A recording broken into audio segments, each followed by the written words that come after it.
ഓത്തുപള്ളിയിലന്ന് നമ്മള് പോയിരുന്ന കാലം ഓർത്ത് കണ്ണീർ വാർത്ത് നിൽക്കയാണ് നീലമേഘം.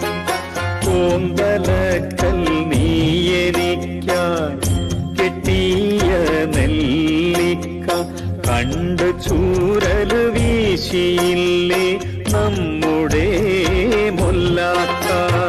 പാഠപുസ്തകത്തിൽ മയിൽ പീലി വെച്ച് കൊണ്ട് പീലി പെറ്റു കൂട്ടുമെന്ന് നീ പറഞ്ഞു പണ്ട്.